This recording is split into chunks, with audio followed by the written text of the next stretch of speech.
esto está a punto de acabarse, pero que hay una iglesia que nos tenemos que levantar como una red espiritual para salvar a los que están perdidos.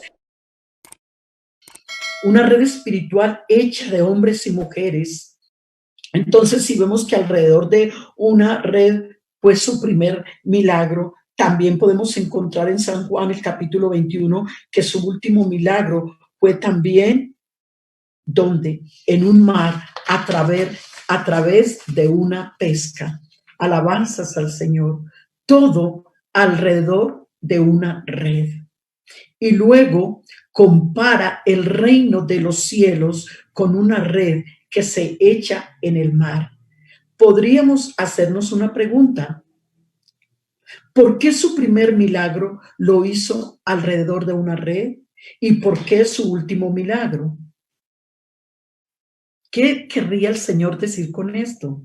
¿Estaría hablando de una red física o una red espiritual? Pues estaba hablando y dando con esto un ejemplo para enseñarnos de una red espiritual de la cual vamos a hablar esta noche.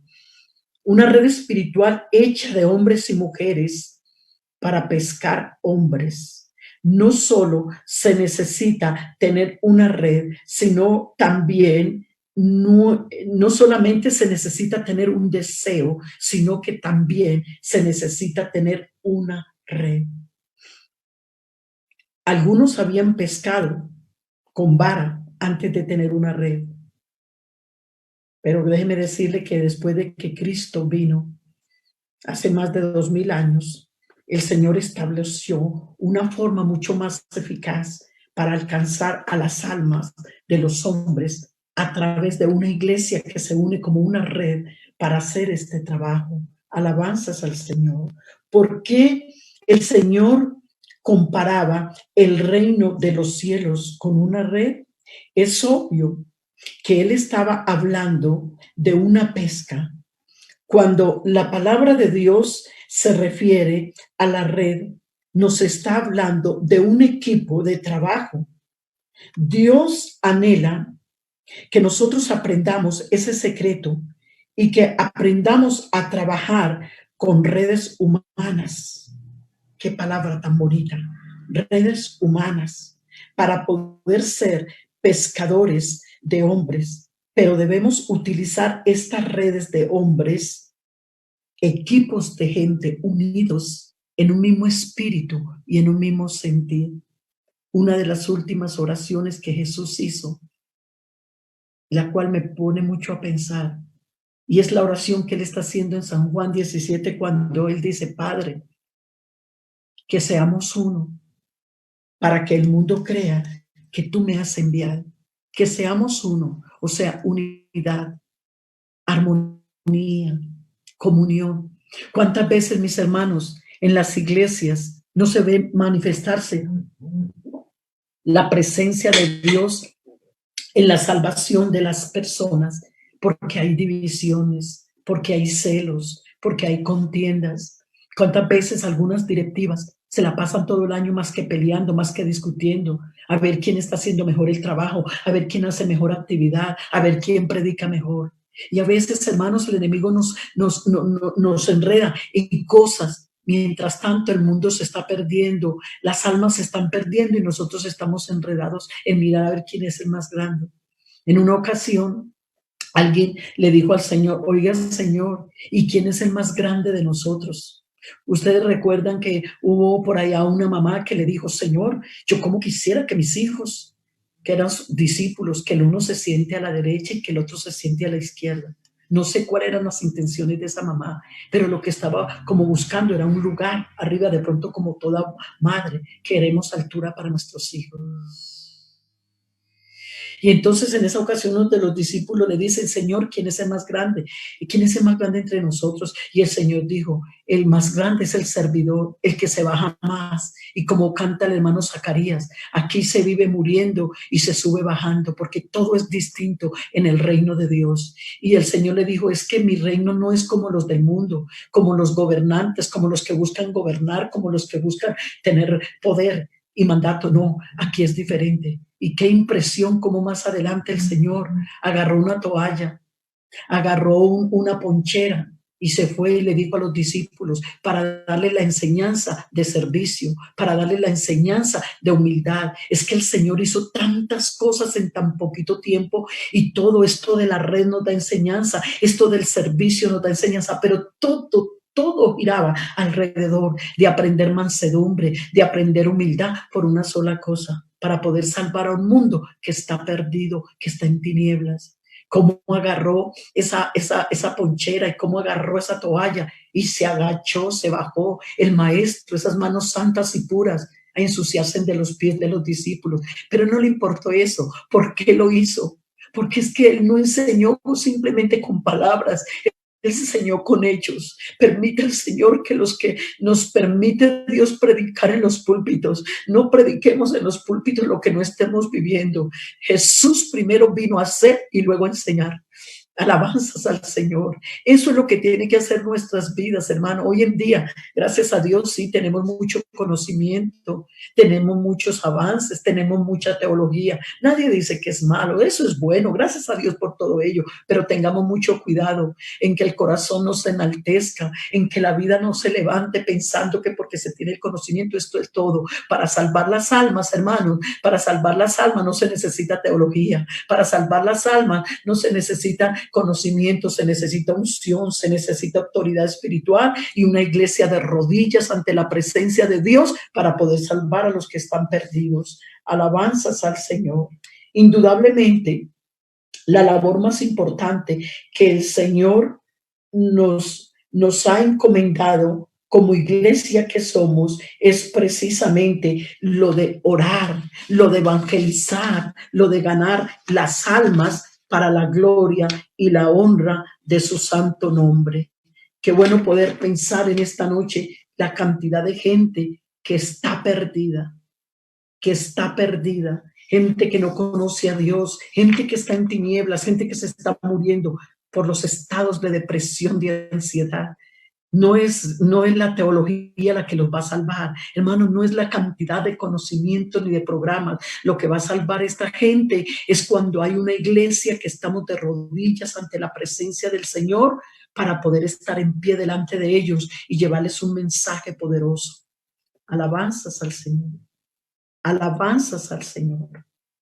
Y seguimos viendo lo que dice San Lucas en el capítulo 5. Y cuando terminó de hablar, dijo a Simón, después de haber enseñado la palabra, mire todo lo que hizo en un momento. Se sentó en la barca, comenzó a hablar, comenzó a enseñar a la gente, pero él aprovechaba cada instante, cada momento. Él lo aprovechaba de tal manera que le dice a Simón, boga mar adentro y echa vuestras redes para pescar.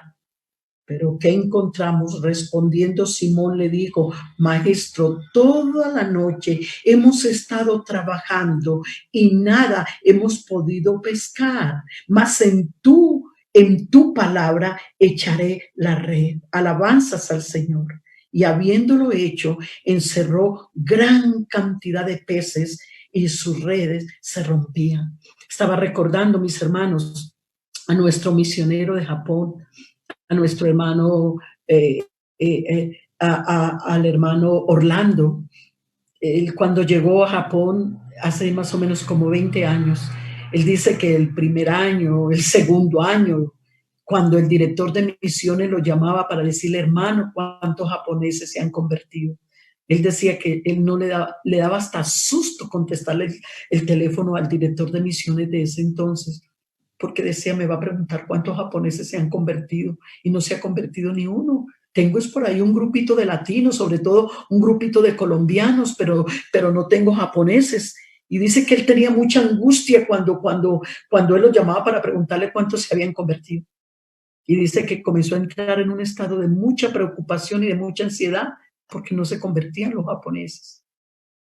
Y en ese momento llegó el verano, cuando una noche dice que agarró una cobija y le dijo a la esposa, me voy para la playa.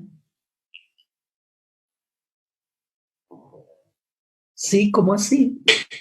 Sí, me voy para la playa, ¿te acompaño? No, déjame solo.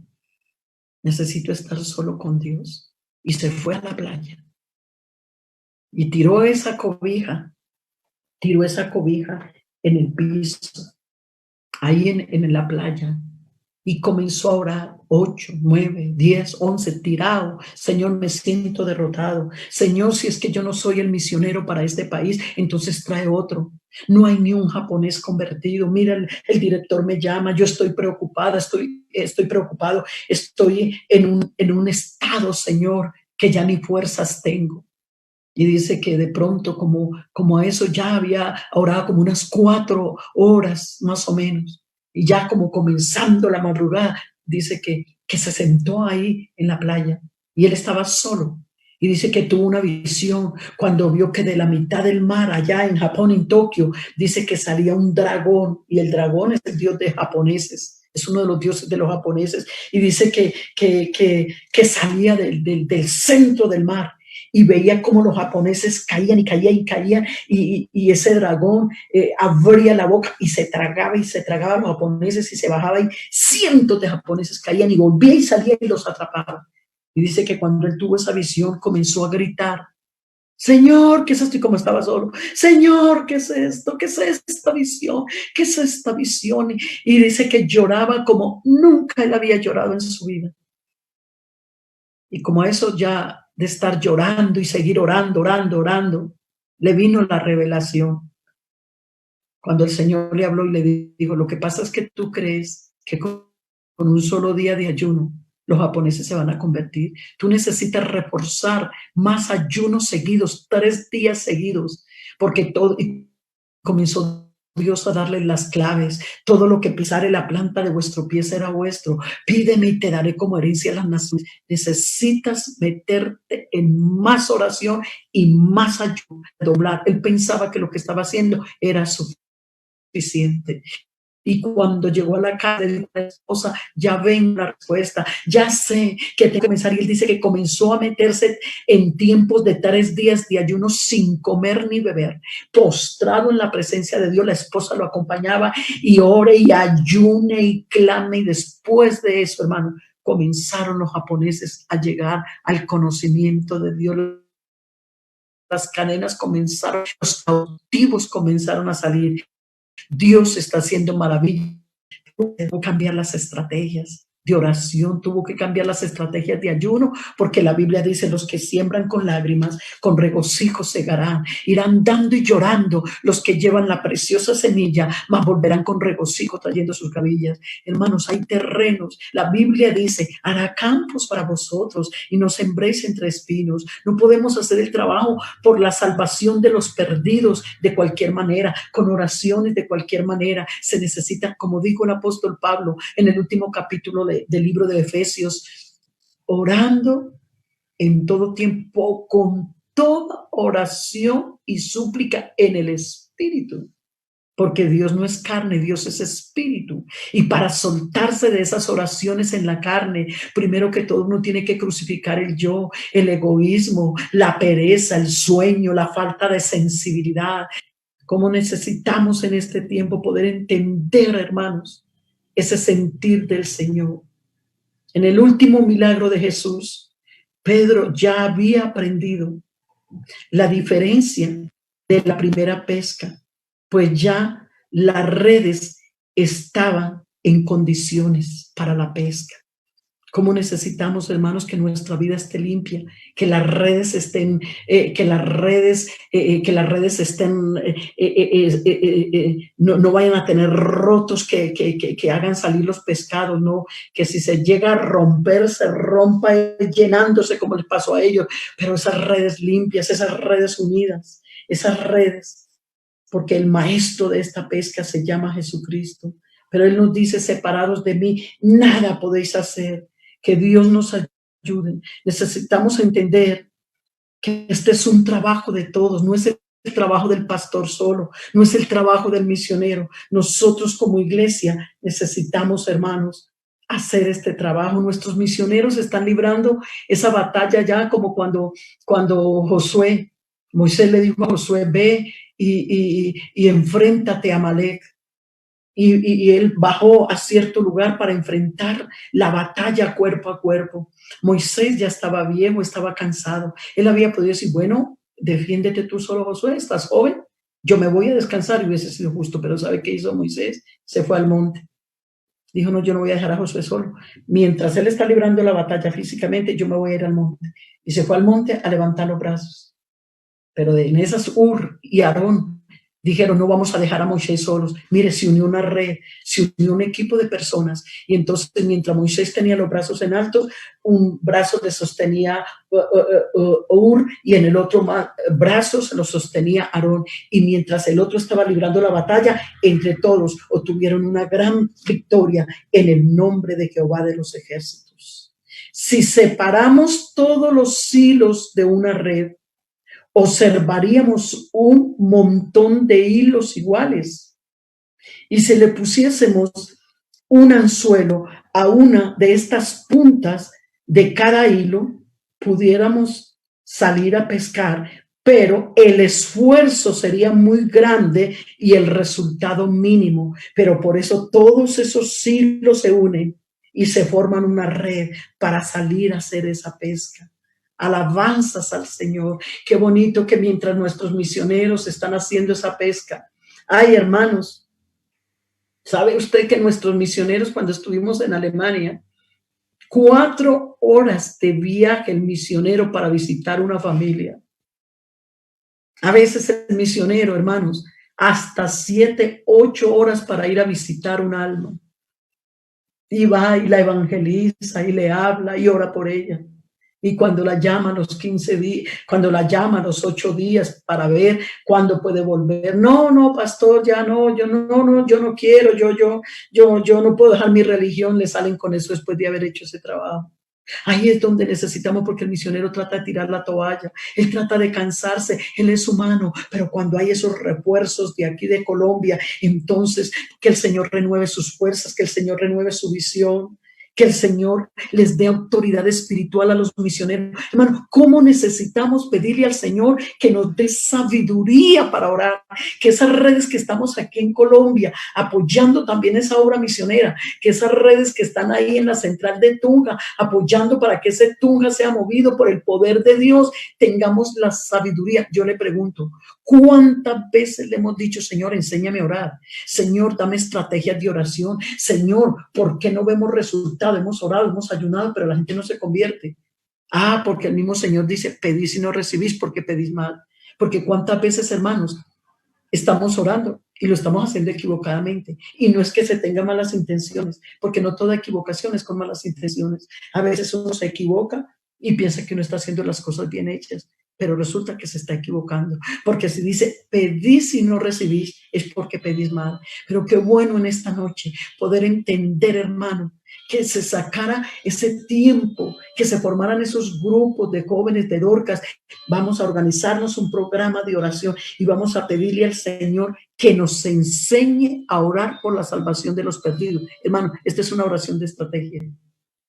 Que nos enseñe a orar, que nos dé la sabiduría, que nos dé la autoridad para atar y desatar, en base a lo que dice, todo lo que atares en la tierra será atado en el cielo, todo lo que desatares en la tierra será desatado en los cielos. Si yo por el Espíritu de Dios echaré fuera demonios, ciertamente ha llegado entre vosotros el reino de Dios.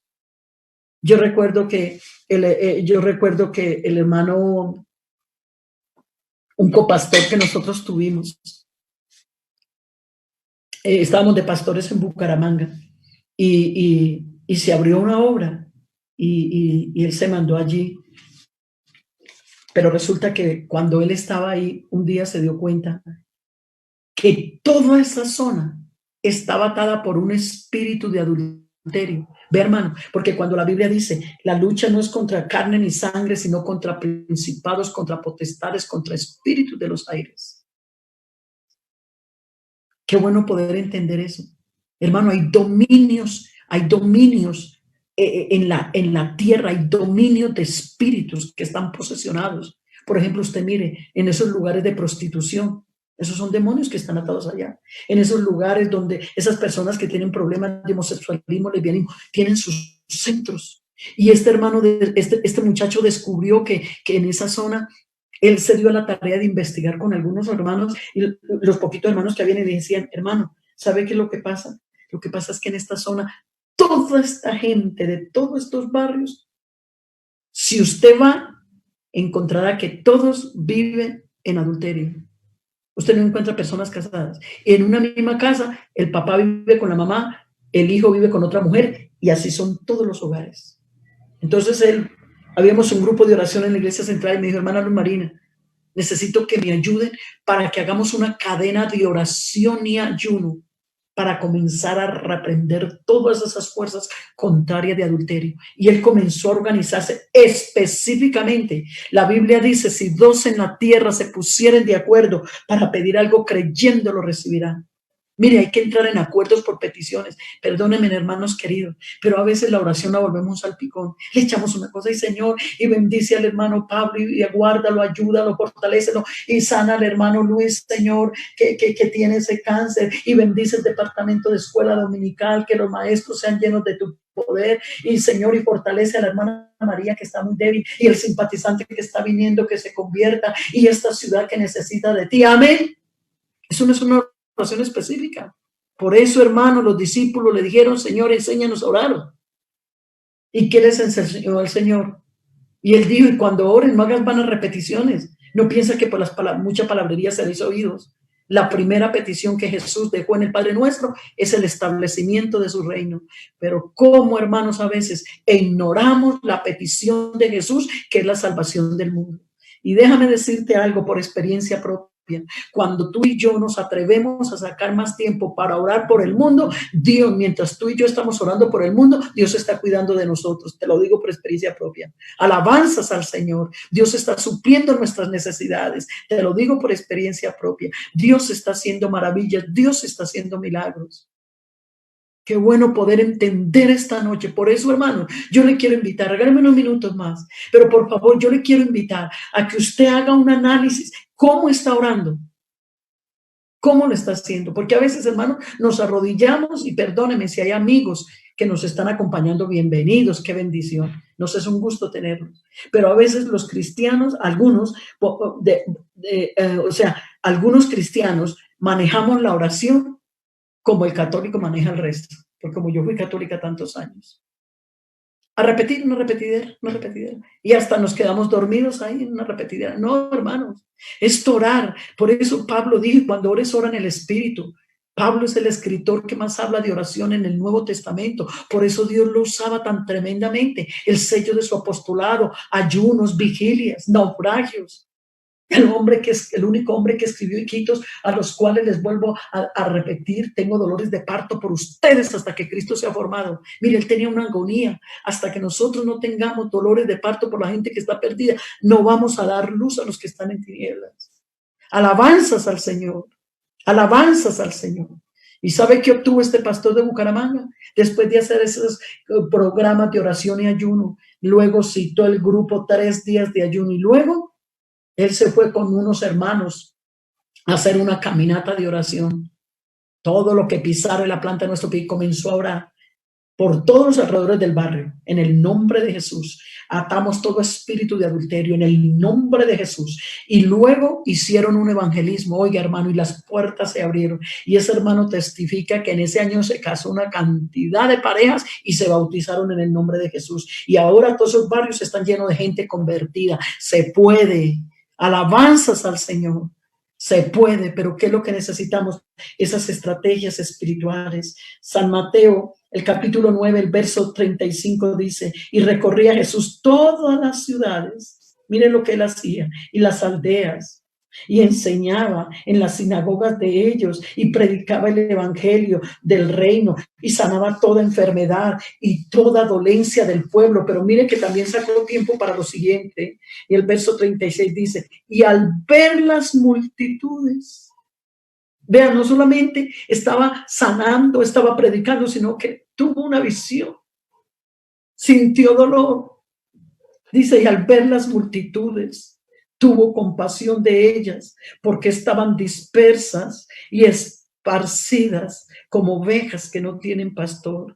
Entonces dijo desde lo más profundo de su corazón a los discípulos, a la verdad la mies es mucha, mas los obreros son pocos. Rogad, hermanos, ¿cuánto estamos rogando?